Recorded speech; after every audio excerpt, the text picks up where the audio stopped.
Why did the sound of metal feel like memory? The medallion shouldn't have fallen out, not here, not now.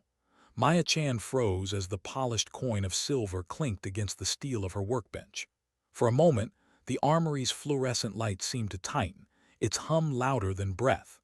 The small disc rolled, shimmered, and stopped face up, the numbers visible even before she dared to look. Numbers that should never have existed outside sealed briefings and classified records. Her pulse stuttered, her hand hovered. The air smelled faintly of oil and solvent, the kind of quiet smell that clings to people who spend their lives mending what others break. But this was something else. She reached for it too late. Sergeant Rodriguez had already picked it up. He was all elbows and swagger, a man whose laughter carried across rooms meant for silence. Now his voice failed him. His rough hands trembled as he turned the metal over. The silver gleamed like gilt under the harsh lights, its engraving clean and deliberate. 427 confirmed eliminations, and beneath it, a single star centered inside a crosshair. The mark of something that wasn't supposed to exist. Maya's throat tightened. In the stillness, she could almost hear the wind again, the one that used to carry the echo of her shots across empty desert valleys. She swallowed hard and forced her voice steady. "Careful, Sergeant, that's personal." Rodriguez blinked, the spell breaking. Didn't mean to pry. He set it down gently as if it might detonate. "That's one hell of a number." Maya said nothing. Silence was safer. She slid the medallion back toward her cleaning kit, her fingers deliberate, unhurried. Then she looked up, calm, blank, professional. "The Barrett's jammed right. I'll take care of it." Rodriguez nodded, uncertain now, and left her with the rifle case. The heavy door shut behind him, muffling his footsteps until only the hum of electricity remained. For a long moment, Maya didn't move. Her reflection stared back from the metal workbench, eyes steady but old, too old for 32. The medallion's brief escape had torn open something she'd spent years soldering shut. She exhaled slowly, then opened the case. The Barrett M107 lay there like a memory resurrected. Massive, scarred, unmistakable. The kind of weapon designed not for war but for judgment. Even disassembled, it commanded respect, and in her hands it was more than a machine. It was history. She lifted it carefully. The balance was the same as always, front-heavy, comforting, terrible. Her palms remembered the texture of its grip the way some people remember a lover's skin. The weapon was jammed, yes, but not damaged. Only neglected, like a soldier left too long between missions. She carried it to her bench and began to work. Every motion came from a place deeper than thought. Pins pressed free with the right amount of pressure. The bolt assembly eased out in a smooth line. Springs, latches, receiver, barrel, a ritual she'd performed more times than she'd slept peacefully. Her fingers moved like breath, efficient, exact. The smell of gun oil filled the air. The fluorescent hum became a pulse, steady and grounding. The jam was obvious within minutes. Carbon buildup, a bent extractor, a whisper of desert sand in places it didn't belong. Desert sand. Maya frowned. According to the paperwork, this rifle had never left Texas. So where had the dust come from? She brushed the grains onto her palm, fine, pale, unmistakably foreign. It caught the light like powdered bone. She said nothing aloud. Military records were often full of comfortable lies. She kept working. Her thoughts drifted, not willingly, toward the places that sand might remember. A windswept ridge outside Al-Sadr, the dry air of Helmand, the white dunes of places whose names no one spoke outside briefing rooms. Places she'd promised herself to forget. When her hand reached for the compact leather cleaning kit, her own, not regulation, she did so automatically. The clasps opened with a familiar click. Inside were precision tools, each aligned with obsessive order. And once again that polished medallion glinted up at her from its corner like a secret refusing burial. Her breath hitched. For a moment she didn't move. It had been given to her in a ceremony that never officially happened, under a night sky she barely remembered. There were no photographers, no applause, just a colonel with tired eyes, a few words spoken quietly, and a medal pressed into her hand. For those who never miss. She had missed plenty, just not on the range. Footsteps sounded from the stairwell.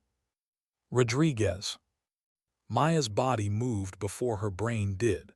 The medallion vanished back into the kit, her hands returning to the rifle.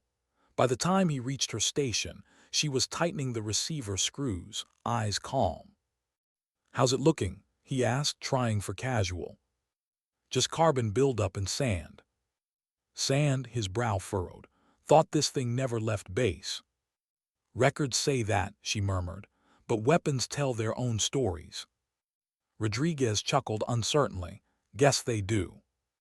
He lingered a moment longer, as if tempted to ask about the medallion, but didn't.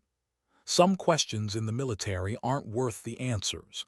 Then he turned and left, his footsteps receding again into the stairwell's echo. Maya waited until the sound faded completely before letting her shoulders drop. The silence pressed around her, heavy and familiar. She leaned back on her stool, eyes closing briefly. 2 years she'd managed to live like this, quiet, invisible, useful but unremarkable. No one asked where she came from or why her file was so thin. No one looked twice at the quiet woman who fixed weapons faster than anyone else. And she'd liked it that way. Because anonymity was a kind of mercy. Her therapist once called it functional exile. Maya called it peace. She picked up the rifle's bolt and began reassembling it piece by piece.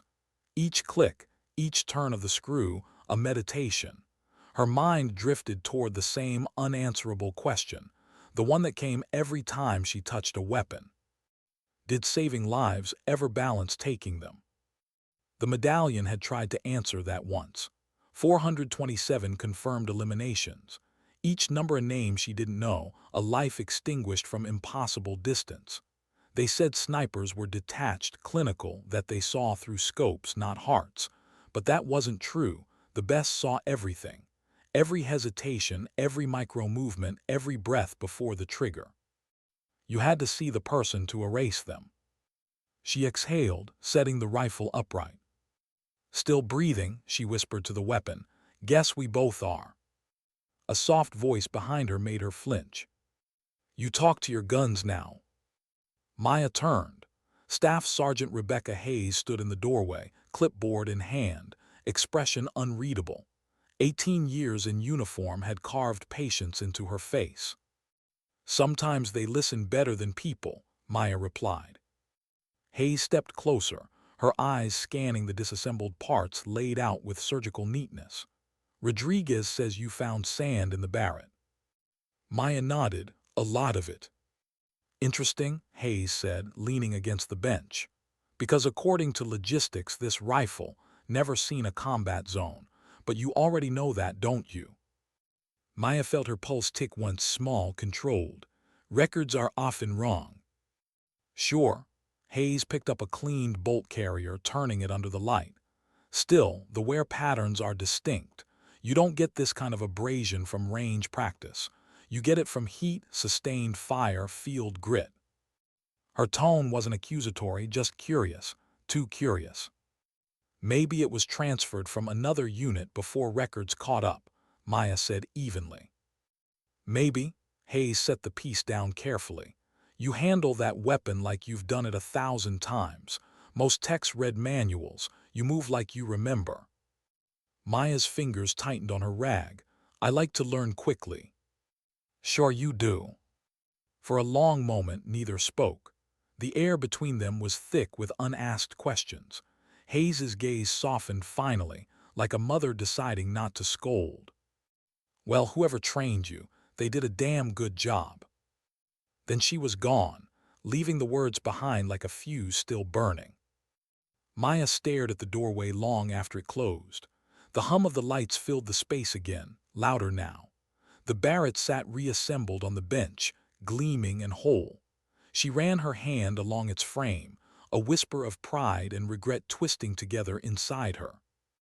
She'd spent 2 years convincing herself she was done, that the world had no more need for her precision, her cold steadiness, her impossible calm. But the rifle in front of her was a mirror, and the reflection staring back didn't look retired. Outside, the sun dipped low over Camp Mitchell, staining the windows with dull gold. Somewhere beyond those walls, trainees shouted cadence, boots pounded gravel. Life went on.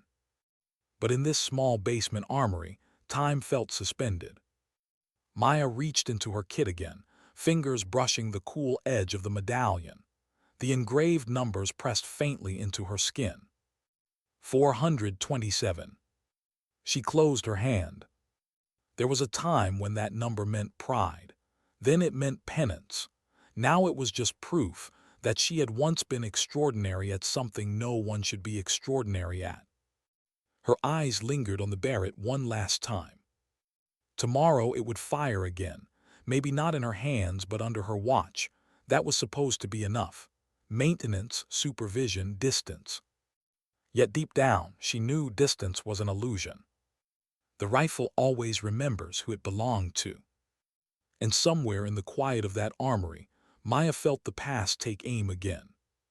The next morning, the base woke before the sun. Engines coughed to life, boots scraped gravel, and somewhere a loudspeaker announced schedules that nobody really listened to. In the armory basement, the world stayed dim and still, a bubble of oil, metal, and silence where Maya Chan worked alone. She'd been up since 4. The Barrett M107 rested on the bench, gleaming under fluorescent light, its every surface clean enough to catch reflection. Maya ran one last inspection, not because she needed to, she'd already done 3, but because repetition calmed the noise inside her head. She wasn't nervous, not exactly. The word didn't fit. It was something colder, a premonition settling in her chest like winter air. She remembered nights in places that didn't officially exist, when that same weight filled her lungs before a mission. The silence before a shot was always heavier than the sound after. Her gloved hands moved across the rifle, the way a pianist might touch an instrument before a concert. Every movement was part of a ritual, steady, deliberate, reverent. The armorers upstairs would soon begin their chatter, the day's noise would pour in, and her private quiet would vanish. For now, she cherished it. A shadow crossed the doorway. Morning, Chan. Staff Sergeant Hayes leaned against the frame, coffee in one hand, clipboard in the other. There were new lines around her eyes. She'd been in long enough to read people the way Maya read metal, and Maya could tell she hadn't slept. Morning, Staff, Maya replied, not looking up. VIPs are wheels down in an hour. Rodriguez is losing his mind.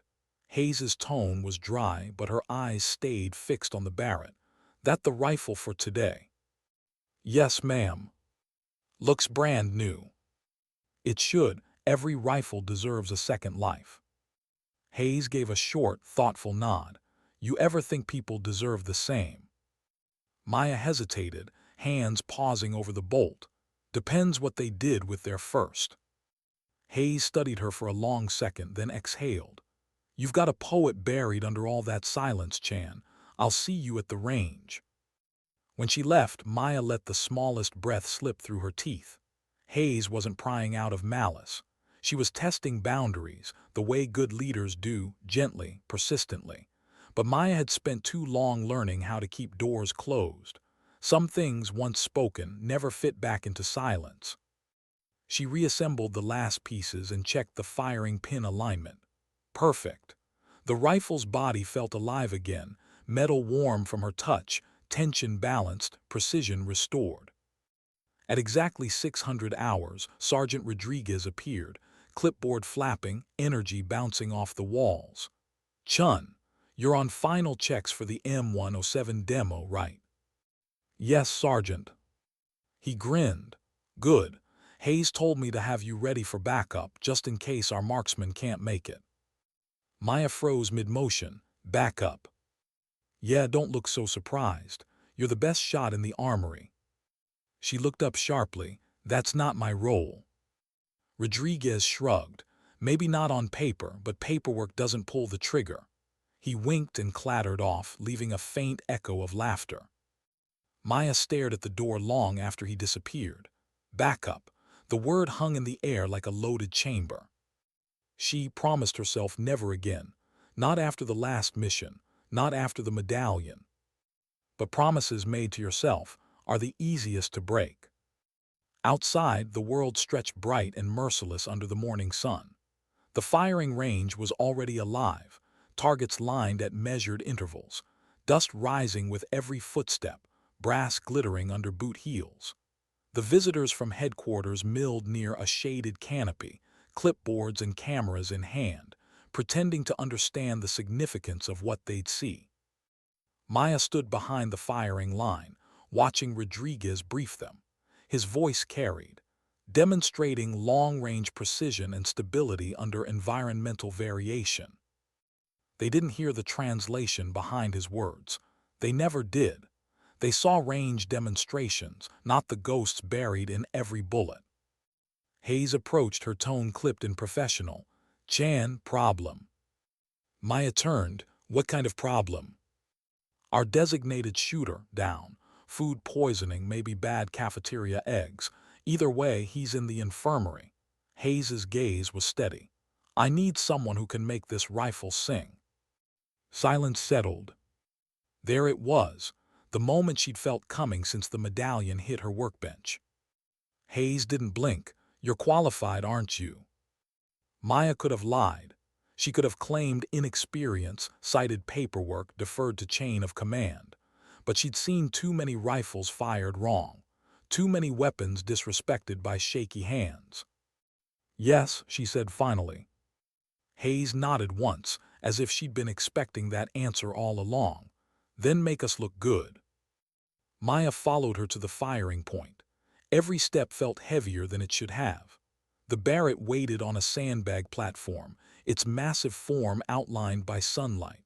For 2 years she'd avoided this posture, lying behind a weapon, body aligned, breath measured. She knelt beside it, fingers tracing its barrel. The heat of the metal bit into her skin. "You good?" Hayes asked quietly. Maya's lips barely moved. "We'll see." The dignitaries quieted as she positioned herself. The world seemed to narrow to the rifle's length, the line between eye and scope. A target shimmered 600 meters away. Just a painted plate, harmless, meaningless, until you aimed. Her breath slowed. The first pull of the trigger was always a confession. The shot cracked across the range, echoing against concrete. A half-second later, a metallic clang answered, dead center. A ripple of applause followed. Rodriguez's whistle cut through it. "Hot damn." Maya didn't move. She reloaded, exhaled, fired again. 900 meters, another center strike. She went still. The world faded until only the rhythm remained. Breath, heartbeat, trigger. The rifle spoke again. 1,200 meters. The distant target erupted as the bullet tore through a vehicle engine block set for demonstration. The echoes rolled away into silence. When she finally lifted her head, the visitors were clapping. Hayes's mouth curved, not quite a smile, but close. "Welcome back," she murmured. Maya didn't answer. Her pulse thundered against her calm expression. It felt wrong, the satisfaction, addictive, terrifying. Rodriguez approached grinning, holding out a hand. "Never seen anything like that, Chun. Hell, you could teach the whole unit." She shook his hand mechanically, her mind elsewhere. "You could teach the whole unit." Maybe, but teaching was safe. Pulling the trigger was. As the demonstration wound down, the officials congratulated everyone, oblivious to the war silently replaying behind Maya's eyes. Each echo of gunfire pulled at old strings, faces blurred by time, wind carrying the smell of dust and blood. She thought she'd buried that sound, but the moment she fired, it all came back. The clarity, the detachment, the fragile calm that came with control over chaos. Back in the armory, the applause still echoed in her ears. She sat at her bench, the rifle before her, hands trembling slightly for the first time in years. The medallion lay inside her kit again, edges cool against her fingers. She took it out and turned it slowly, watching light slide across the engraved numbers. She remembered each digit the way some remember prayers. Every confirmed elimination carried an afterimage, a glimpse through a scope, a flicker of breath before silence. She'd memorized them by feel, not name. She wasn't proud. Pride was for people who didn't understand what precision cost. The door opened behind her. Hayes entered quietly, no clipboard this time. "Mind if I sit?" Maya gestured to the stool beside her. For a while neither spoke. The hum of the lights filled the space. "Where'd you learn to shoot like that?" Hayes finally asked. "Overseas, before the transfer." "Task force." Maya hesitated. The word phantom wasn't something you said out loud. It lived in rumors and classified files. But Hayes's eyes held a kind of earned trust. She wouldn't repeat what she didn't understand. Maya reached into the kit and placed the medallion on the table between them. Hayes leaned forward, reading the inscription. Her lips parted slightly. 427 confirmed. Maya nodded once. That was another life. Hayes didn't touch the metal. She didn't need to. The weight of it was already in the air. "You were one of the ghosts." "Used to be." "Why stop?" Maya's voice was quiet. "Because I stopped feeling anything. I became efficient, not human. They called it focus. I called it hollow." Hayes nodded slowly. "And the armory?" "Penance," Maya said simply. For a long time Hayes just watched her. Then she stood, eyes softer than before. "Whatever else you think you are, today reminded this base what capability looks like. You didn't just fix a rifle, you reminded them skill still matters." Maya almost smiled. "Skill isn't the same as peace." "No," Hayes agreed, "but it's something to build on." When she left, Maya sat in the dim light, staring at the medallion. Her reflection warped in its surface, half soldier, half ghost. Outside, the sun had dropped, the base quieting under the weight of dusk. She placed the metal back into its case, snapping the clasps shut. The sound was final, metallic, almost like a trigger resetting. For a long moment she just sat there, her hands folded, listening to the silence settle again. Then softly she whispered into it, not to anyone, not even to herself, just to the echo that had followed her all these years. "Maybe you can't outrun what you were, but maybe you can choose what you'll be next." The armory lights hummed above her, steady, patient, eternal. And somewhere deep in the corner of that quiet room, the Barrett M107 waited, ready, like memory, like consequence, like an old truth that never really dies. How quiet could guilt really be before it started to scream? Maya lay awake in her bunk long after the lights-out call. The barracks had gone silent except for the soft rhythm of air vents and distant laughter from the night shift. She stared at the ceiling, tracing invisible lines between the ceiling tiles, her thoughts crawling in every direction except peace. The sound of the rifle still echoed in her mind. That deep, resonant crack, the voice of power she had spent years silencing. Every time she blinked, she saw the crosshairs settle, felt the breath leave her lungs, and the old calm return like muscle memory that refused to die. Sleep was supposed to help, it didn't. When she finally drifted off, her mind betrayed her. A ridge, wind slicing across her cheek, a voice whispering coordinates in her ear. "Target acquired." The same phrase, over and over. And then silence, too quick, too certain. She jolted awake. The clock read 03:17. Sweat slicked her palms.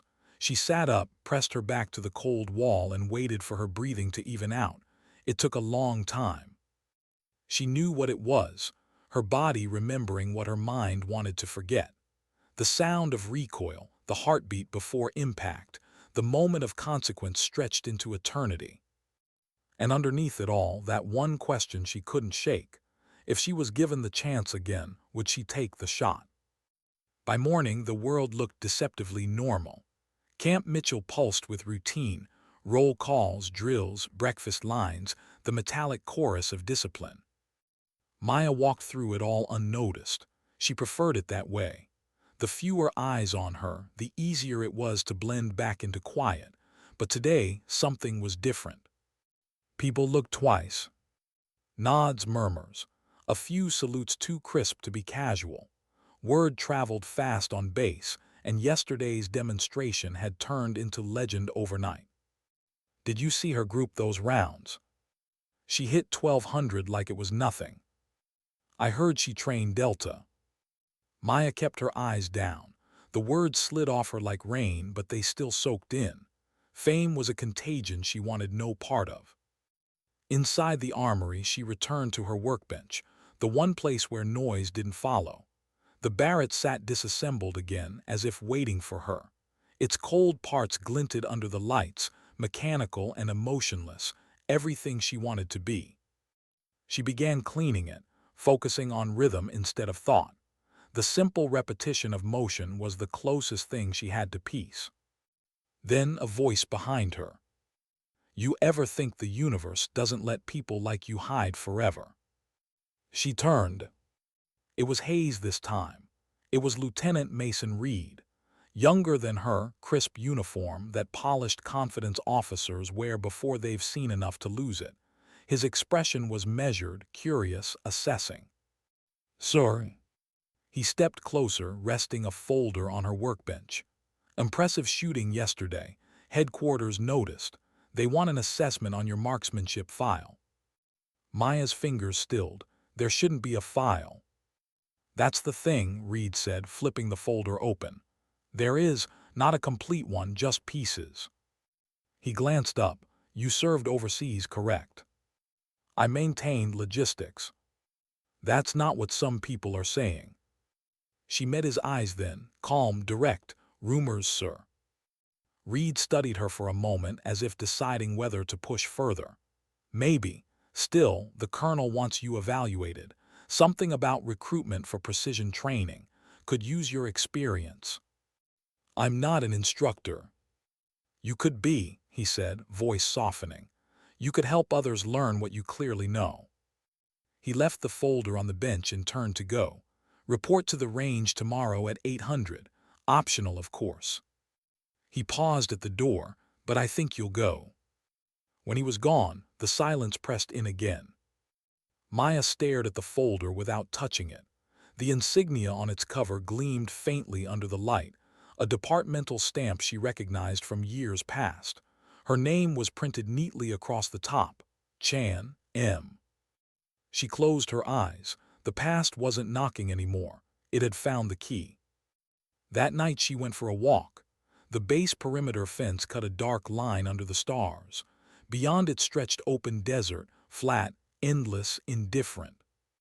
She stood there a long time, watching the wind move across the sand.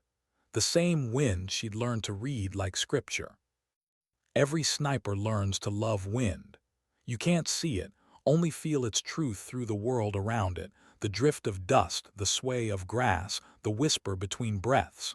You learn to trust something invisible, and that trust never leaves you.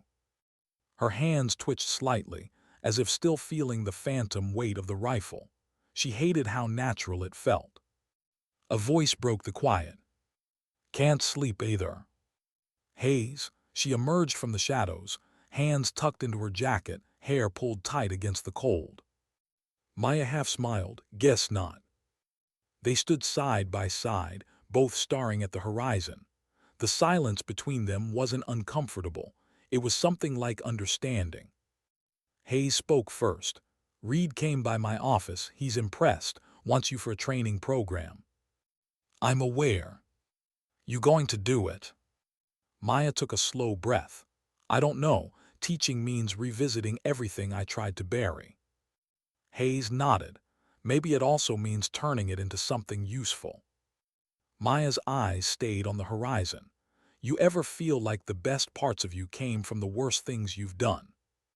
Hayes smiled faintly. Every damn day. The desert wind swept through the fence, rattling metal links like quiet applause. You don't have to say yes, Hayes added softly, but maybe stop saying no to yourself. Maya turned the thought over in her mind long after Hayes walked away.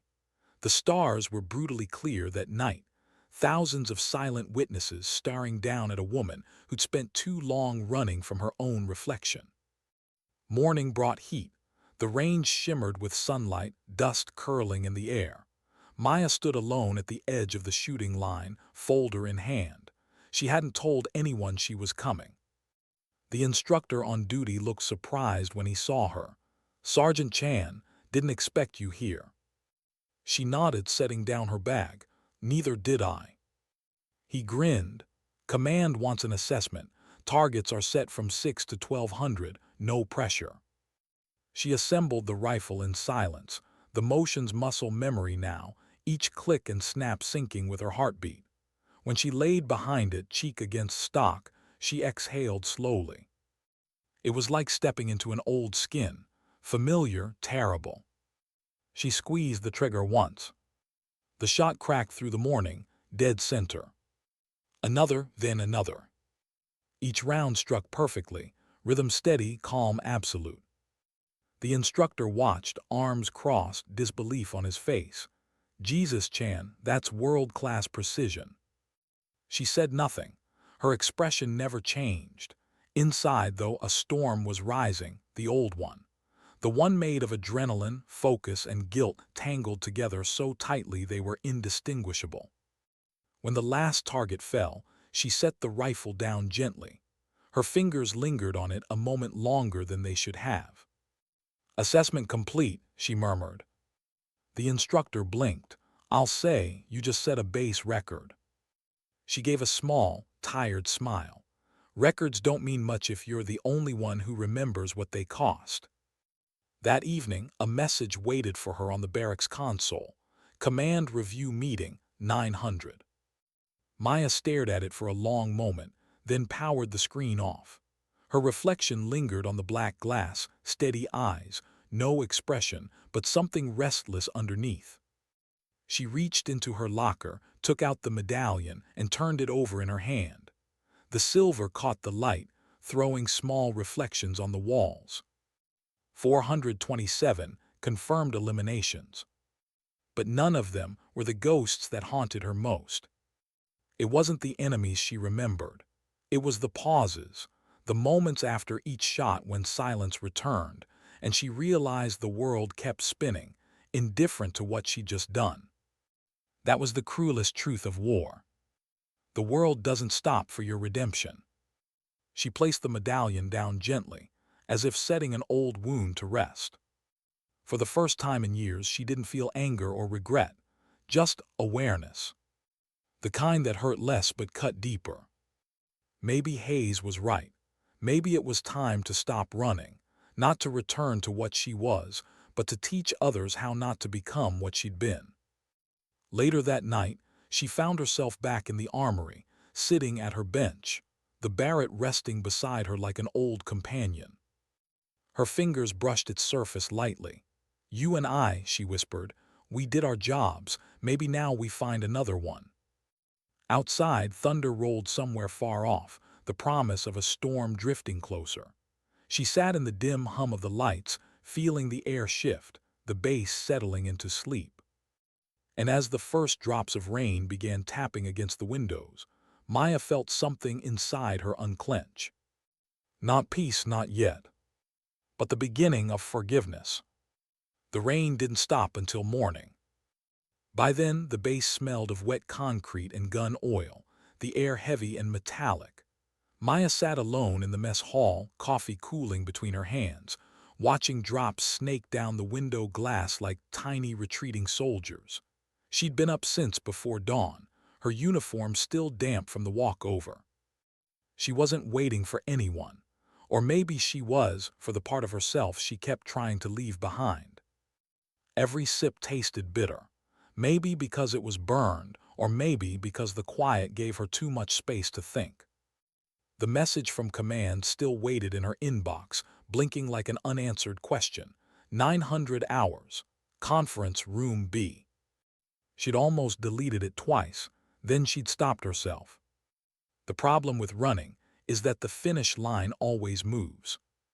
When the door opened, she didn't have to look up to know it was Hayes. Only Hayes would bother showing up this early. Only she would bring 2 coffees even though Maya already had one. "You look like you fought the rain and lost," Hayes said, sliding into the seat across from her.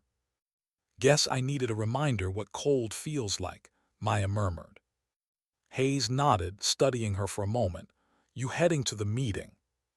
Maya traced her finger along the coffee cup rim, still deciding. Deciding what? Whether stepping back into the light is worth losing the quiet. Hayes leaned back, eyes thoughtful. "You know what I think? The quiet's not peace, it's just silence waiting to be broken." Maya gave a faint smile. "You'd make a good therapist." "I'd rather shoot things," Hayes said dryly, and for a second they both laughed. It was small but real, the kind of sound that reminded Maya what normal used to feel like.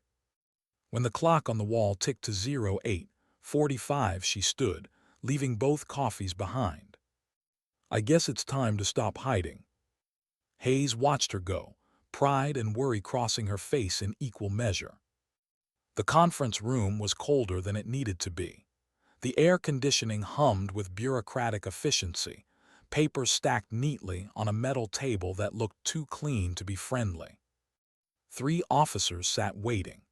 Reed was among them, along with a colonel whose silver hair gave away both age and experience, and a civilian analyst who looked like he'd never held a rifle but had probably read every report about them. Maya saluted, crisp and silent. "At ease, Sergeant," the colonel said, voice measured but kind. "Take a seat." She did, posture straight but cautious. The colonel slid a thin file toward her, her own personnel record. It looked incomplete by design. He folded his hands. "You demonstrated exceptional proficiency at the range. Lieutenant Reed tells me your performance exceeded every measurable standard." Maya didn't respond. Praise was another kind of interrogation. The colonel continued. "Your service record, however, raises questions. Your transfer paperwork lists overseas logistics, but your technical familiarity with the Barrett system and your composure under pressure suggest otherwise." Reed leaned forward slightly. "We believe your experience could be invaluable to the new precision training initiative. We'd like you to consider joining it as an instructor." Maya's gaze dropped to the folder. A page stuck out slightly, stamped with a red seal she recognized instantly. The same division that had once trained her and erased her afterward. Task Force Phantom. Her pulse slowed. The colonel noticed the flicker in her expression. "You're familiar with them." Maya's voice was soft. "Everyone who served long enough has heard stories." "Stories," Reed echoed, half smiling. "Right." The colonel studied her carefully. "Sergeant, I don't care where you learned what you know. I care that you can pass it on. We need soldiers who understand precision, patience, and restraint. You seem to know all 3. Maya met his eyes then, calm, unreadable. "And if I say no?" "Then you keep doing what you're doing. But I think we both know that would be a waste." The words hung there. Not a threat, not quite, just truth stripped of pretense. The colonel stood, signaling the meeting's end. "You don't need to answer today. Take time. Think about what it means to teach others what you've lived." As she stood, Reed added quietly, "If you accept, you'll be shaping how the next generation sees precision, maybe even redemption." Maya paused at the door. "Redemption isn't something you teach, Lieutenant. It's something you earn." Then she left. The wind had picked up outside, carrying the smell of rain and asphalt. She walked across the courtyard, past rows of recruits running drills. Their shouts echoed across the compound, sharp and alive. She envied them, the simplicity of their purpose, the certainty that orders meant clarity. At the far edge of the field, she stopped. A young soldier struggled with a disassembled rifle, frustration twisting his face. The instructor beside him barked corrections, but the kid's hands kept shaking. Without thinking, Maya stepped closer. "You're rushing," she said. The instructor turned, surprised. "Sergeant Chan." Maya knelt beside the recruit, her tone calm but firm. "Slow down, breathe. The weapon responds to rhythm, not force." The kid nodded, still nervous. She guided his hands lightly. "See this pin? It doesn't need power, just direction." With her help, the bolt slid smoothly into place. The kid's eyes widened. "How'd you?" "Patience," she said simply. "Everything else is noise." The instructor gave her a respectful nod as she walked away. She didn't need applause. The look in the recruit's eyes, that flicker of understanding, was enough. Maybe Reed was right. Maybe teaching wasn't about reopening old wounds. Maybe it was how you learned to live with them. That evening, she returned to the armory. The smell of solvent and steel greeted her like an old friend. She placed her gloves on the bench, the medallion still tucked safely in her pocket. She sat for a long time without moving, listening to the hum of fluorescent lights. Then she took out the medallion, laying it flat on the workbench. The numbers caught the light. 427 confirmed eliminations. She traced the engraving with her thumb. "You took enough," she whispered. "Maybe now you give something back." Her voice barely carried over the buzz of the room, but it felt like a promise. Footsteps approached from behind, slow, careful. Hayes again. "Could have guessed you'd end up here," she said softly. "Couldn't sleep." "Neither could I." Hayes stepped closer, eyes falling on the medallion. "You made your decision." Maya nodded. "I'm done hiding, I'll teach." Hayes smiled faintly. "That's good, they'll be lucky to have you." "Luck has nothing to do with it," Maya said, her tone quiet but steady. "Discipline does, perspective does, and understanding what it costs." Hayes studied her a moment longer. "You ever going to tell them what that number means?" Maya looked at the medallion, the way light danced across it. "No, they don't need to know the ghosts that come with it. They just need to learn how to aim without losing themselves." Hayes nodded. "That's enough." After she left, Maya remained seated, the quiet wrapping around her again. Only this time it didn't feel like exile. It felt like stillness before movement, a pause before the next mission, though this one wouldn't be about targets. It would be about people. The next morning she stood on the training range, the sun burning through thinning clouds. Rows of young soldiers lined up before her, rifles slung, faces eager and uncertain. "Sergeant Chan," Reed called, stepping beside her. "All yours." Maya nodded once. She looked at the recruits, a dozen eyes fixed on her, waiting for instruction. Some confident, some terrified. She remembered standing there once before experience stripped away the illusions. "When you look through a scope," she began, her voice calm, deliberate, "you're not just aiming at a target. You're aiming at a choice." The recruits glanced at each other, confused but attentive. "This weapon isn't about killing," she continued. "It's about understanding. Every shot you take carries a consequence. The goal isn't to be faster or deadlier. It's to know why you pull the trigger and when not to." Silence followed, the kind that comes when truth lands heavier than instruction. She pointed to the targets. "Line up, let's begin." One by one, they moved into position. Maya walked behind them, adjusting postures, correcting grips, guiding focus. Every small correction felt like rewriting her own past in reverse. Hours passed. The sun climbed high, then began to fall again. The recruits' shots improved. The groupings tightened. And somewhere in that repetition, breath, aim, fire, Maya felt the faintest echo of peace. When the last shot rang out, the range fell silent. She glanced at the targets, riddled with neat, centered holes. "Better," she said softly. The recruits grinned, proud of their work. Maya gave a single nod.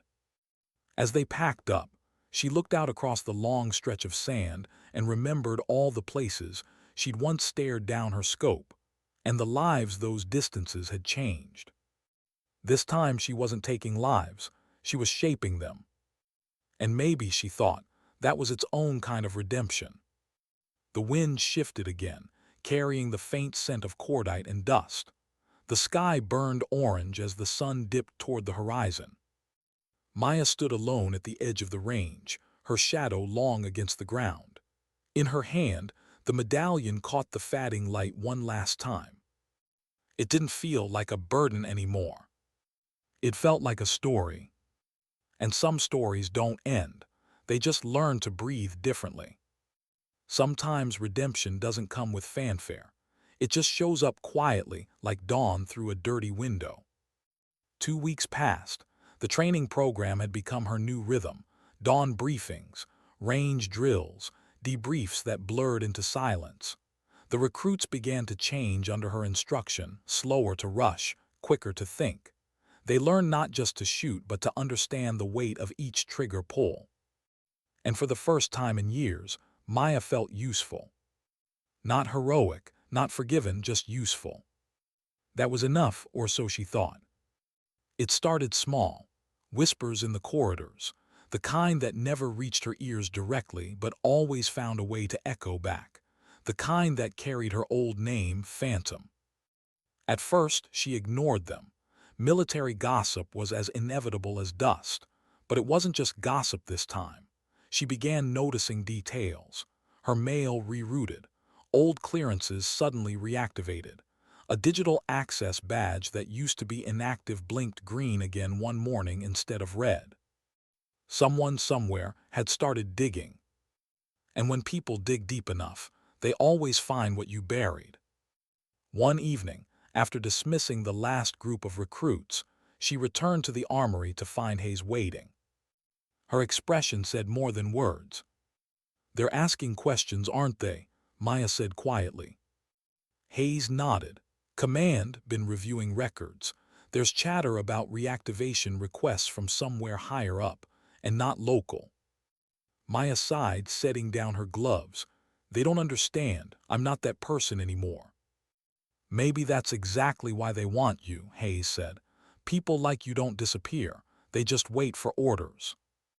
Maya leaned against the bench, arms folded. "They can wait forever."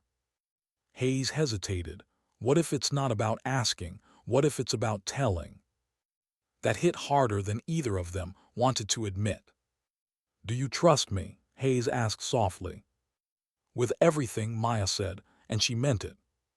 "Then listen, if this gets serious, I'll cover what I can. But once the higher command steps in, I can't stop them. If they call you back." Maya finished the thought herself. Then the choice won't be mine anymore. The following morning felt off from the start. The air on base carried that strange stillness before a storm, not weather but tension. People moved with purpose, voices lowered, glances sharper than usual. At 900 hours, she was summoned, not to command this time but to the flight line hangar. When she arrived, Lieutenant Reed stood waiting beside a covered transport vehicle. His face was unreadable. "You're early." "I don't like surprises." "Good," he said. "You're about to get one." He pulled back the tarp. Inside sat a Barrett M107, her Barrett modified, freshly calibrated and unmistakably field-ready. Her stomach turned. "Why is this here?" Reed crossed his arms. "Officially, it's a demonstration unit. Unofficially, there's been an incident overseas. A tasking request came through channels. They want consultation from someone with real-world, long-range operational experience." "Consultation," she repeated, "not deployment." He didn't answer. That silence told her everything. She stepped closer to the rifle, her reflection rippling in its polished steel. "You people don't need a consultant. You need a ghost." "Maya," Reed said carefully, "you've been invisible for 2 years, but ghosts don't stay buried. The world's shifting again, and they remember the names of people who could change outcomes." Her jaw tightened. "Outcomes always have faces, Lieutenant. That's what your reports never mention." He didn't argue. Maybe he couldn't. Reed handed her a sealed folder. "Top-level clearance. Think of it as advisory review. No one's ordering you back into the field. Yet, she said. He hesitated, then nodded. Yet. That night she didn't sleep. The folder sat unopened on her desk, its seal catching the dim lamp light. She stared at it for hours, tracing the embossed insignia with her thumb. Task Force Phantom. The mark she once carried, now returning like an unwanted memory. She finally broke the seal near dawn. Inside were photographs, satellite images, mission briefings, field notes. A name she recognized like a scar reopening, Operation Black Halo. A joint tasking gone wrong, a reconnaissance team missing, civilian casualties disputed, a single shot rumored to have triggered a chain reaction, and buried deep in the text, a mention of the same rifle model she'd maintained for the demo, the Barrett M107, serial number. Her heart skipped. It matched the one she'd repaired in the armory 2 months ago, the one never deployed overseas. She set the folder down slowly. Someone had lied, not just in paperwork, in intent. The rifle had been used. The desert sand in its receiver suddenly made sense. She sat back in her chair, cold dread spreading through her chest. You've got to be kidding me. When Hayes found her later that morning, Maya was already halfway through rechecking armory logs. You're up early, Hayes said. Couldn't sleep. That's starting to sound like a habit. Maya turned the screen toward her. This serial number, the Barrett from the demo, it's listed as never deployed, but the carbon scoring, the sand, everything said otherwise. Now I know why. Hayes frowned, reading the file. Black Halo, that operation sealed. Apparently not sealed enough. Hayes exhaled. If what you're saying is true, someone been running field ops under training assets. And covering them with fake maintenance logs, Maya added. Hayes' face hardened. You think Command knows? Someone does. Someone higher than Command Mitchell. For the first time since she'd met her, Hayes looked uncertain. What are you going to do? Maya stared at the medallion sitting beside the keyboard.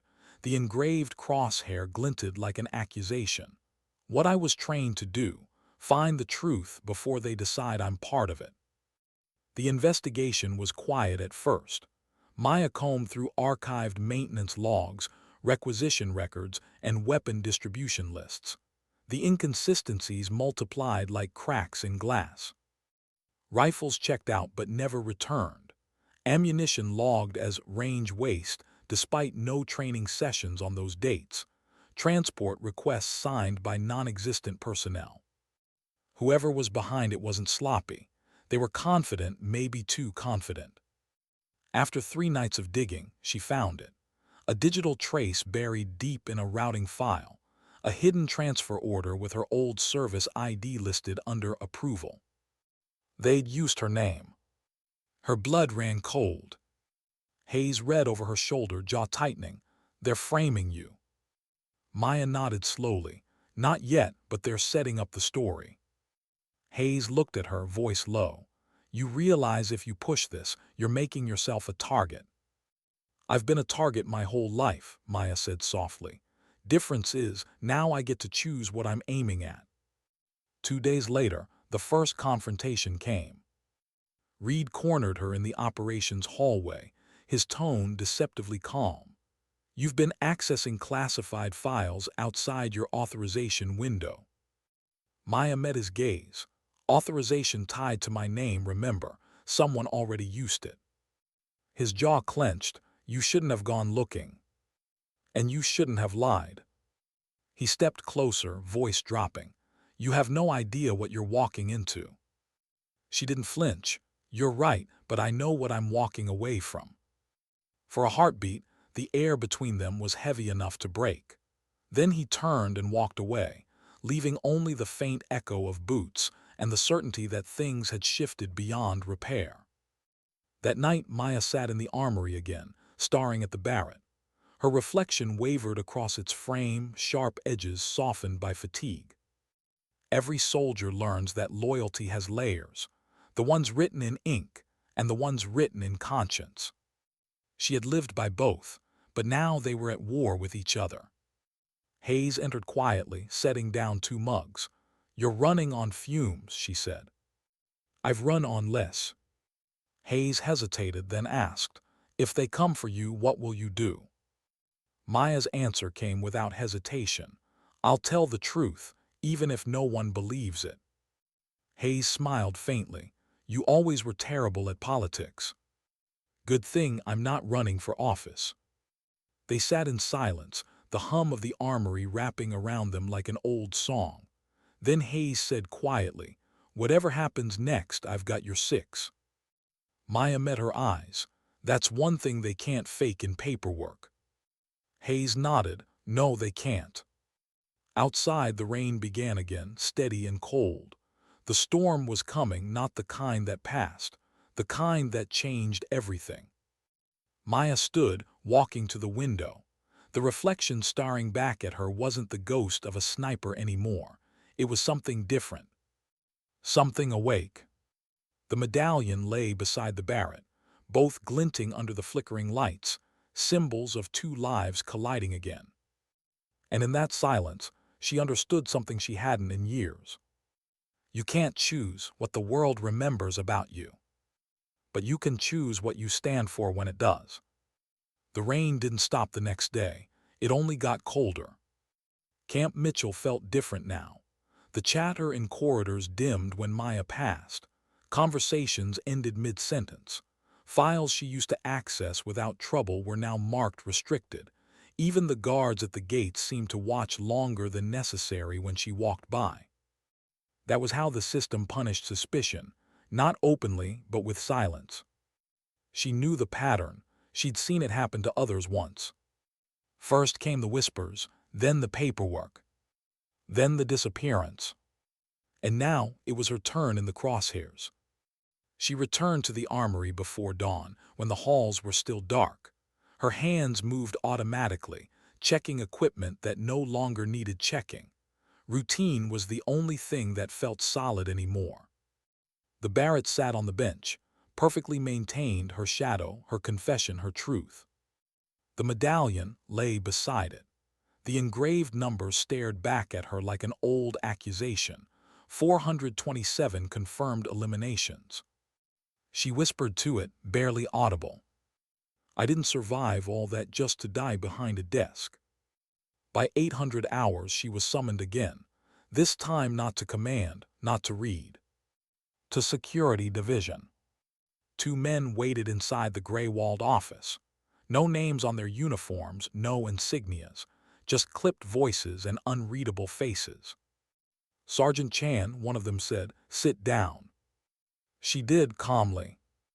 The taller one opened a file, her file, or what was left of it.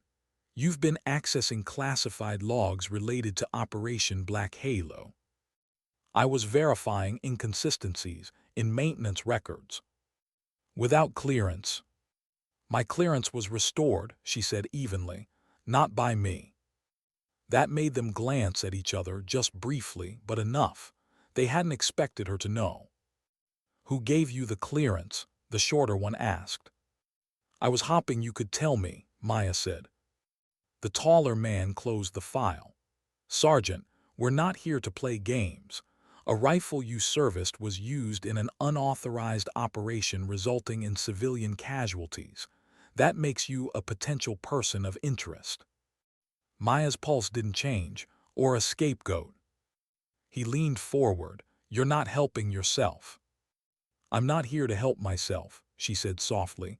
"I'm here to help the truth survive." For a moment the room froze. Then the taller agent sat back, lips tightening. "You were part of Task Force Phantom, don't deny it." Maya said nothing. "You think your silence protects you. It doesn't. It just makes the people above you nervous." That made her smile, a small, tired smile. "Good." They exchanged another look. Then the taller one said, "You're to remain on base until this investigation concludes. No off-site access, no external communication. Understood?" She stood perfectly. When she left the room, her heart was steady.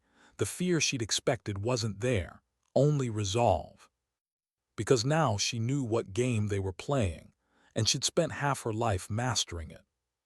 Hayes found her later in the mess hall. Her expression said she'd already heard.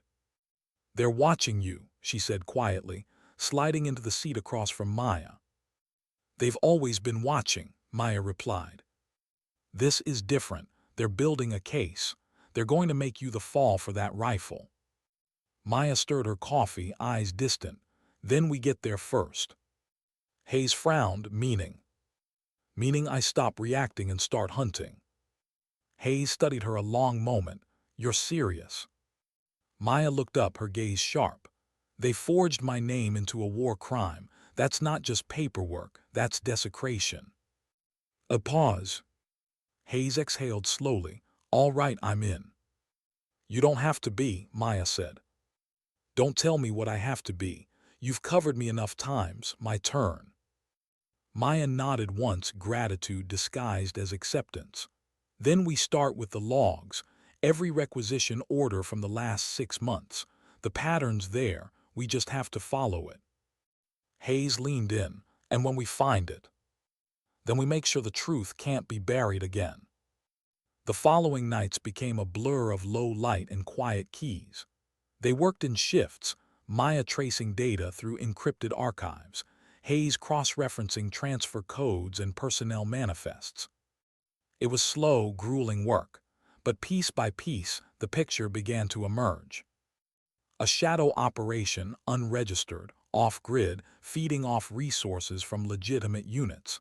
Its commander's identity scrubbed clean, but one call sign kept repeating in logistics signatures: Spectre 0. Hayes pointed at the screen. "That name ring a bell?" Maya's face went still. "Yeah, used to be the codename for Phantom's original operations lead." "You mean the one who vanished 5 years ago?" "He didn't vanish," Maya said softly. "He retired, or so they told us." Hayes narrowed her eyes. "You think he's behind Black Halo?" "I think he's behind everything." The realization hit hard, not because it was shocking, but because it fit too well. Spectre 0 had been the architect of her entire career. He'd trained her, shaped her, and when she'd burned out, he'd signed her transfer to logistics. Now he was back, and he'd used her name to clean his mess. The storm hit the next day, both literal and otherwise. A power surge rolled through the base mid-afternoon, cutting lights and comms for 30 seconds. When systems rebooted, half of their files were gone, purged. Hayes slammed her fist against the desk. "They wiped everything." "Not everything," Maya said. She'd been expecting this. She'd already copied the files to an encrypted drive hidden inside the armory's vent housing. Hayes looked at her. "You planned for this." Maya gave a small, grim smile. "Always plan for cleanup. That's what Phantom taught me." As the lights flickered back on, Reed appeared in the doorway. His face was pale, tense. "You two need to stop, now." Maya's expression didn't change. "He's here, isn't he?" Reed hesitated. "Who?" "Spectre." He didn't answer. That was enough. "Where?" Maya asked. "Hangar 2, Reed said finally. "He's been flown in for review. They say he's advising command." Hayes whispered, "That's impossible." Maya stood, her voice low but steady. "No, it's inevitable." Hangar 2 was nearly empty when she entered. At the far end, a man stood beneath the harsh white lights, tall, lean, his gray hair cut to regulation perfection. His posture was as sharp as she remembered. "Spectre," she said softly. He turned, and for a second time folded in on itself. "Maya Chan," he said, voice smooth, almost fond. "It's been a while." "Not long enough." He smiled, stepping closer. "You were always the stubborn one, always asking why instead of how. You used my name to protect you," he said easily. "The operation needed deniability. Your record provided it. You've been living in the shadows anyway. What difference does a few lines of redacted text make?" Her voice hardened. Those lines kill people. His smile faded. We both know the world doesn't run on morality. It runs on results. You of all people should understand that. I used to, she said, until I learned what results cost.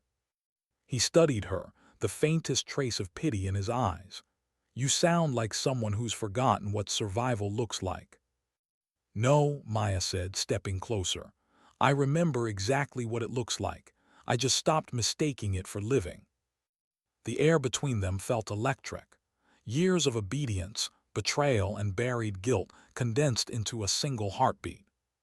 Spectre's tone shifted, softer now. You don't have to fight this. Come back, Maya. We can make this disappear, all of it. You can have purpose again. She looked at him, the man who had once been her mentor, her ghost maker, and she felt nothing but clarity. I already have purpose, she said quietly, making sure the next generation never becomes you. His expression froze, then he stepped back, his voice cold.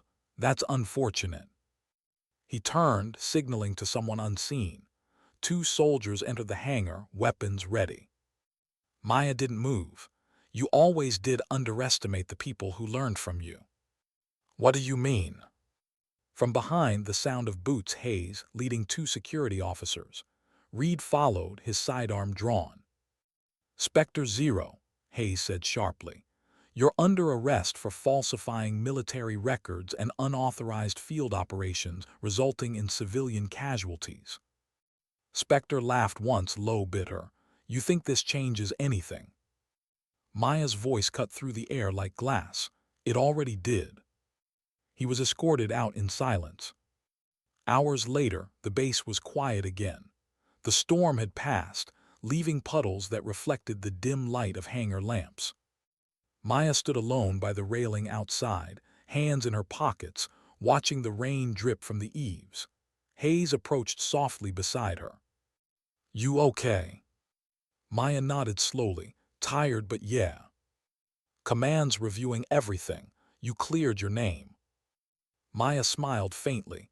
Names don't matter much anymore. Actions do. They stood in silence, the kind that didn't need to be filled. Hayes said finally, you know you could have run. Instead, you chose to face him. Running only works if you're trying to escape something behind you, Maya said. But he wasn't behind me anymore. He was still inside. Hayes studied her, and now? Now he's not. The rain slowed. The base lights flickered. Somewhere far off, the sound of morning drills began again, young voices shouting rhythm into the air. Maya listened, then smiled small, real. Sometimes, she said quietly, the loudest victory is silence that finally means peace. Morning came too clean.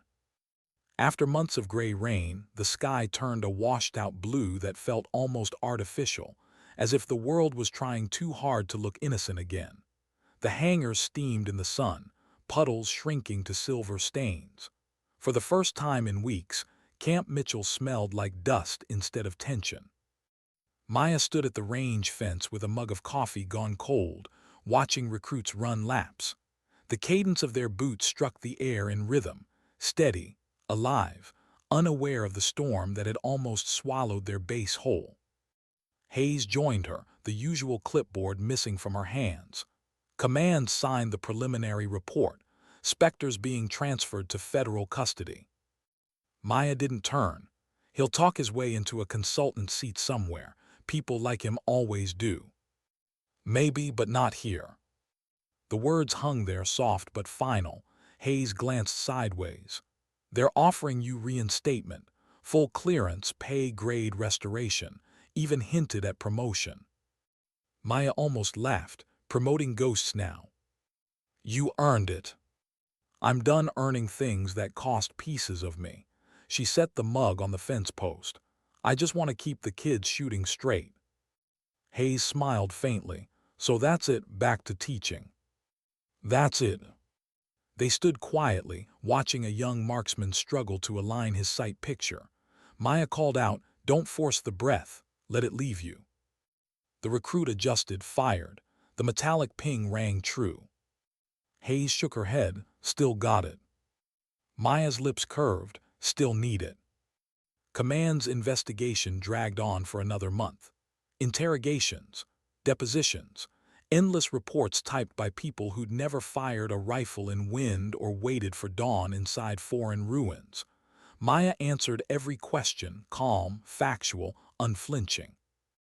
When it was over, the verdict arrived in a single, bloodless paragraph. Sergeant Maya Chan cleared of misconduct, reinstated to instructional post until further notice. She folded the letter once and tucked it into her locker behind the medallion. It wasn't vindication, it was paperwork, but it was enough. She began walking the perimeter again in the evenings, the way she used to before the war, in her head quieted. The desert air had a different sound after rain, softer, almost forgiving. Some nights she'd stop at the fence line and just listen. Forgiveness didn't come from medals or reports. It came from hearing the wind and realizing it no longer sounded like gunfire.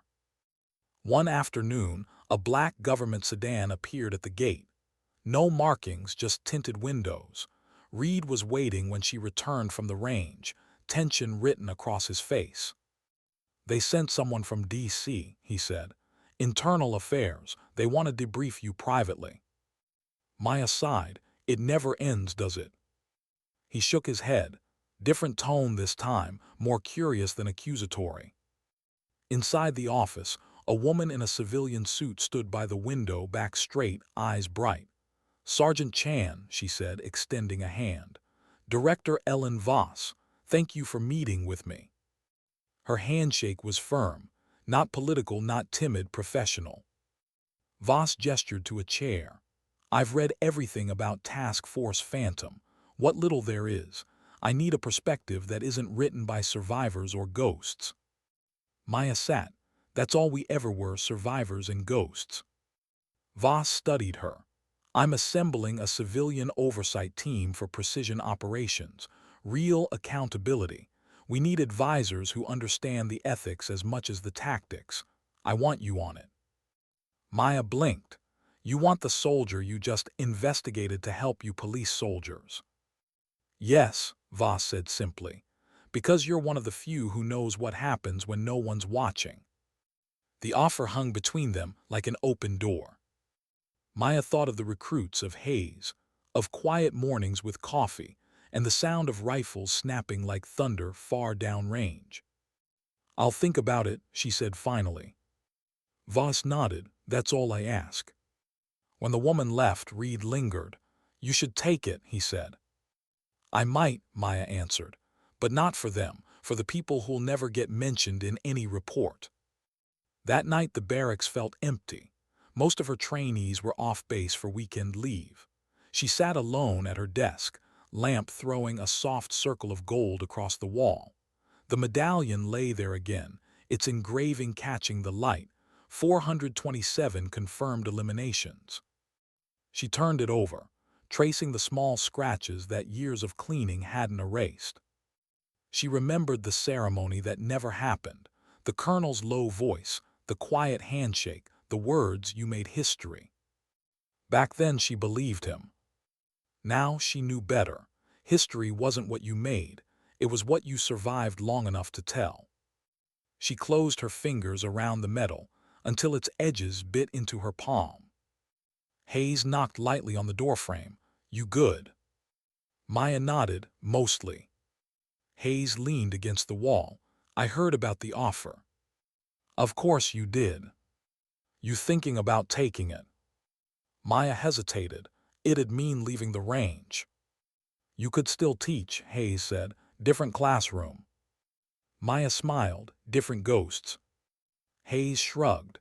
"Ghosts follow you no matter where you teach. Might as well make them useful." They shared a long look. No orders, no salute, just the unspoken bond of people who'd been through the same kind of quiet wars. When Hayes left, Maya looked back at the medal. For the first time, it didn't make her stomach turn. It was still heavy, but now it felt like gravity, not guilt. Days bled into weeks. The base moved on. Spector's trial made brief headlines, then vanished into the churn of larger news. The recruits she'd trained started passing their qualifications with record accuracy. And one morning, during weapons inspection, a young private approached her hesitantly. "Ma'am." "Yes, Private." "I just wanted to say, I used to think this job was about shooting. You made me realize it's about not shooting." Maya looked at him for a long second, the words catching somewhere in her throat. Then she nodded once. "That means you're starting to understand." He smiled, saluted, and jogged back to formation. When he was gone, she exhaled. That single sentence did more for her than any official commendation ever had. A week later, she stood outside command headquarters, duffel bag slung over her shoulder. The decision was made. She'd accepted Voss's offer. Hayes met her by the steps, a folded envelope in hand. "From the unit," she said. "They pooled some leave hours for you, said you've earned rest." Maya smirked. "Rest is overrated." Hayes handed over the envelope anyway. "Don't make me come find you if you forget how to slow down." "I'll send coordinates if I do." They hugged briefly. Two soldiers who didn't believe in goodbyes but understood pauses. "Take care of them," Maya said. "Always." Then Maya turned toward the waiting vehicle. As it rolled out past the gates, she looked back one last time at the range, the stretch of sand, the faint outlines of targets gleaming in the morning sun. She remembered the sound of her recruits laughing, the metallic ring of success echoing across the field. It wasn't closure, but it was enough. The plane took off at noon, slicing through thin clouds. From the window, the base shrank until it looked like a memory made of geometry: lines, boxes, roads, discipline. She pressed her forehead against the glass, eyes half closed. There was a strange peace in leaving a place without bitterness. It meant you'd finally stopped fighting ghosts. When the clouds swallowed the ground below, she whispered quietly to the reflection in the window. 427, but maybe it only takes one to make a difference the other way. The engines hummed their steady lullaby. For the first time in years, she allowed herself to rest. Weeks later, in a quiet D.C. office overlooking the Potomac, she unpacked her new workspace. No weapons here, just reports, policy drafts, and photographs of training ranges she now advised. Her desk felt too neat. She placed the medallion in the corner, not hidden this time but visible, a reminder, not a secret. Voss entered holding 2 coffees. "Welcome aboard." Meyer accepted the cup. "Never thought I'd end up behind a desk again." "Neither did I," Voss said. "But someone has to teach the shooters what lines not to cross." Maya smiled slightly. "Then let's make sure the lines stay visible." They clinked cups softly, the sound small but certain. When Voss left, Maya looked out the window. The river shimmered under pale sunlight, slow and endless. For once, she didn't feel the urge to run toward or away from anything. She opened her notebook and began writing the first line of the new training doctrine. Precision is not about perfection. It's about conscience that never sleeps. She underlined the words twice. Then, quietly, she set down her pen and whispered the sentence aloud, testing its weight in the air. It felt right. Outside, sirens wailed somewhere far away, swallowed by city noise. Inside, the only sound was the steady tick of a clock marking seconds she no longer feared to count. That evening, as dusk settled over the city, Maya stepped onto the balcony. The breeze smelled of rain again. She closed her eyes and let it move through her hair, cool and real. She thought of the range, of Hayes, of the recruits who now carried lessons heavier than rifles, and of the silence that used to haunt her but now simply was. Sometimes redemption doesn't announce itself. Sometimes it just stops running. She turned the medallion over once more in her palm. The light caught the engraving, and for a brief heartbeat, it looked less like numbers and more like coordinates, pointing somewhere forward, somewhere possible. Maya smiled. Because some burdens, when carried long enough, stop being weights. They become direction. The city always hummed. Even at midnight, even when the streets thinned and the monuments stood like tired sentries under sodium light, there was a low rhythm that never stopped. Maya liked it.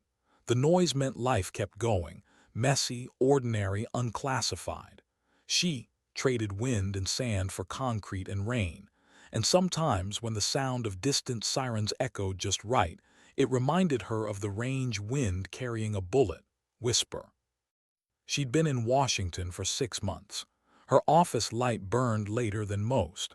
Policies didn't sleep, and neither did the conscience she'd promised to keep awake. On the corkboard above her desk hung photographs of recruits, handwritten notes from field instructors, and a single faded image of Camp Mitchell at sunrise. In the corner sat the Barrett medallion, polished dull from being turned in her hand too many times. It caught the lamp glow like a half-buried star. Tonight, the river outside her window reflected the city's lights in broken streaks. Rain tapped softly on the glass, steady, familiar.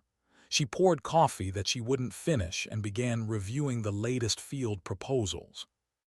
Rules for engagement, oversight frameworks, ethical accountability language so careful it sounded almost afraid of itself. She rewrote a sentence for the third time, whispering as she worked. Precision without empathy is just math. The words felt true. At 2 in the morning, she shut off her monitor. The office went dim except for the city's afterglow. She leaned back in her chair, eyes closed, and listened. The hum of the building, the rain outside, the steady, unbroken sound of existence. It wasn't silence anymore. It was peace wearing a heartbeat. Her phone buzzed once, a message from Hayes. They passed certification. Every single one. Thought you'd want to know. A photograph followed. A dozen recruits lined up on the range, proud, sunburned, grinning. One of them held a placard, "For those who taught us when not to fire." Maya felt something break open quietly inside her chest. She smiled, a real one, small but whole. She typed back, "Tell them to keep breathing between shots. It helps more than they know." Then she set the phone down and let the silence fill the room again. The next morning, the sky was the color of steel. A briefing waited at headquarters, policy review with civilian oversight committees. It should have been routine. But as she walked through the marble corridors, her reflection following in the polished floor, a strange sense of déjà vu tugged at her. Another long hallway, another day she hadn't planned for. The difference was subtle but enormous. This time she was walking toward accountability, not away from it. Inside the conference room, officials murmured around long tables. Screens displayed charts and phrases like operational integrity and cognitive threshold for lethal authorization. Voss greeted her with a nod. "Morning, Sergeant. Sorry, Director Chan." Maya smiled faintly, still getting used to that. "You'll manage," Voss said. "They listen when you speak." Maya sat, papers in hand. "Let's make sure what I say is worth listening to."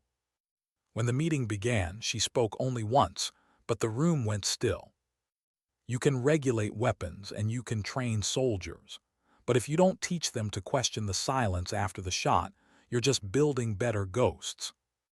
No one interrupted. No one laughed. The phrase stayed in the air like the echo of a rifle across an empty valley. Later, as the room emptied, Voss caught up to her. "That line, better ghosts, where it come from?" Maya looked past her, toward the gray light filtering through the windows. "Experience." After the meeting, she walked down to the waterfront. The river moved slow, heavy from last night's rain. Tourists drifted near monuments, cameras clicking against the cold. She found a bench overlooking the water and sat. For a long while she just breathed. Every once in a while she still caught herself scanning rooftops, mapping exits, calculating distances. Some instincts never left, they just learned new purposes. She took the medallion from her pocket. It was warm from being held too long. The numbers glinted faintly in daylight, 427 confirmed eliminations. She thought about melting it once, turning it into something ordinary. But now, as she traced the engraved crosshair, she realized it wasn't a symbol of death anymore. It was a ledger, a reminder of weight carried and finally put down. She held it up to the sun. The light hit it, dazzling, until the numbers blurred and all that remained was reflection. Maybe redemption didn't erase what you'd done. Maybe it just changed what the story meant. She closed her hand around the coin and whispered to the wind, half prayer, half promise. "You're not my burden anymore. You're my warning." Weeks passed. Her work expanded beyond paperwork. She began visiting bases again, not to supervise but to listen. She'd stand behind young marksmen, hearing the rhythm of their breathing, the nervous laughter between drills. Sometimes they recognized her from training footage. Sometimes she was just another quiet observer with a notebook. Either way, she made sure they all heard the same line before she left. Perfection isn't the goal, humanity is. The phrase spread. A year later, it appeared in training manuals under her name. She didn't care about the credit.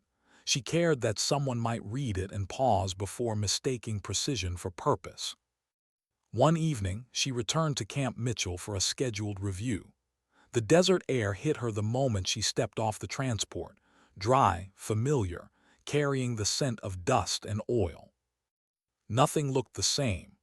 The old armory had been renovated, the barracks repainted, the range extended another half-mile into the open sand. Yet everything felt the same. The hum of fluorescent lights, the echo of boots on concrete, the quiet heartbeat of a place built on discipline and ghosts.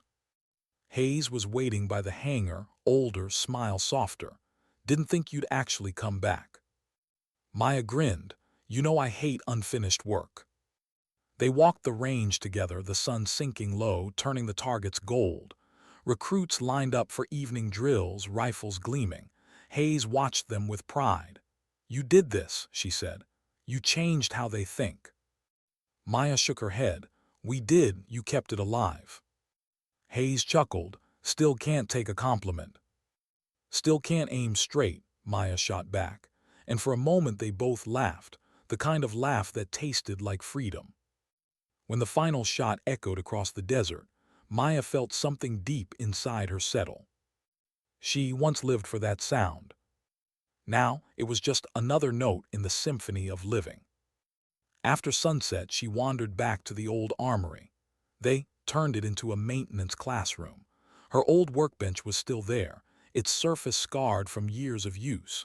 She ran a hand over it, feeling each scratch like a line of braille spelling memory. On the wall hung a plaque, dedicated to Sergeant Maya Chan, whose precision taught us conscience. She stared at it for a long time.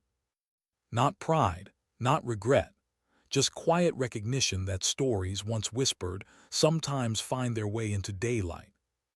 She placed the medallion on the bench beneath the plaque. No ceremony, no witnesses, just her and the hum of the lights. "Stay here," she murmured. "You belong where truth began." Then she walked out.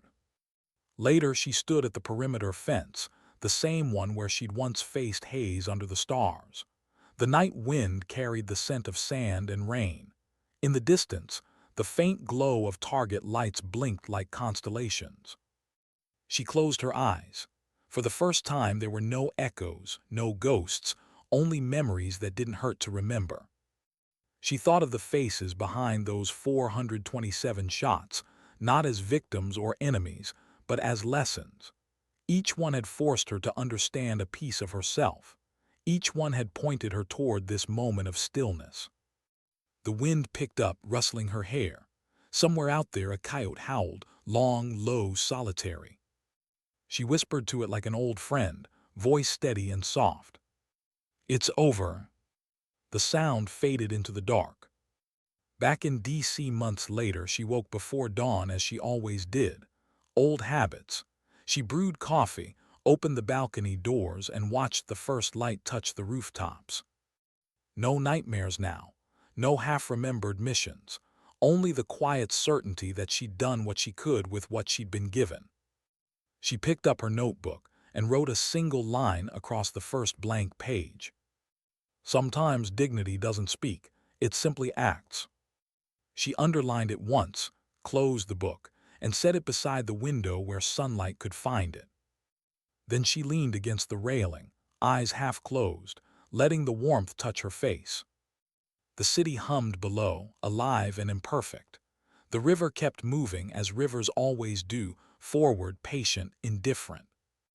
And Maya Chan, soldier turned teacher turned keeper of conscience, finally let herself breathe without counting the seconds between heartbeats. For the first time, she wasn't measuring distance. She was simply living in it.